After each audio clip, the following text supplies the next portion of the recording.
ব্যবস্থা নির্দিষ্ট যে নিয়ম কানুন আছে আমি আর আপনাদের সঙ্গে উত্তর দেবো না। অশেষ ধন্যবাদ। Thank you very much.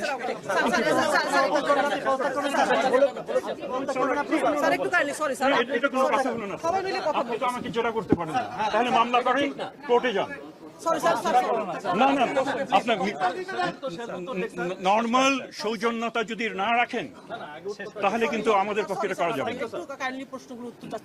না। আমি তো সেটাই বলেছি যে সেক্রেটারি রিজাইন করেছেন, যারা রিজাইন করেছেন মানে কি ওনাকে অব্যাহতি যেটা দেওয়া হয়েছে সেটা উচ্চতর একটা কমিটির সিদ্ধান্ত, এবং আমি সারাদিনের সেই সিদ্ধান্তের সঙ্গে আমি যুক্ত ছিলাম না।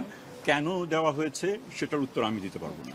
দ্বিতীয়ত হচ্ছে আমার চাওয়া হয়েছে, আমি নিজের থেকে করার কোনো অভিপ্রায় নেই, কারণ আমি এখানে আমার কাজের কোনো এখানে ব্যত্যয় হয়েছে বলে আমি মনে করি না। আপনাদেরকে আমি ঘটনা পরম্পরায় আপনাদেরকে জানালাম, আপনারা সেটা বিবেচনা করবেন, সেটা ঠিক কি ঠিক আমার মনে হয় না। আর যদি আমার তো নিয়োগকর্তাও রয়েছেন, তারাও যদি এখানে মনে করেন যে এখানে ব্যত্যয় ঘটেছিল, তো আমাকে যেতে বললে আমি অবশ্যই চলে যাব। আমার কোনো এখানে আঁকড়ে ধরার, নিজেকে জাস্টিফাই করার কোনো কিছু নয়।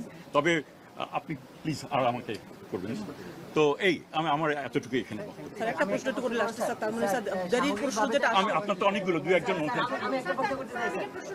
সামগ্রিকভাবে তো মানে শিক্ষার্থী অভিভাবক সবার মধ্যে অব্যবস্থাপনা বা সবাইকে ভোগান্তির মধ্যে পড়েছে, সেই জায়গায় কি আপনারা একটু রিগ্রেট করবেন বা না? এখানে ভোগান্তির মধ্যে আমার এই যে ব্যাখ্যা যেটা দিলাম, তারপরেও যদি আমার ধারণা তারা এই ব্যাখ্যা দেওয়ার পর তারা যদি ভেবে থাকেন তারা ভোগান্তির মধ্যে পড়েছিলেন, তাদের সেই ধারণাটা পাল্টাবে বলে আমি মনে করি।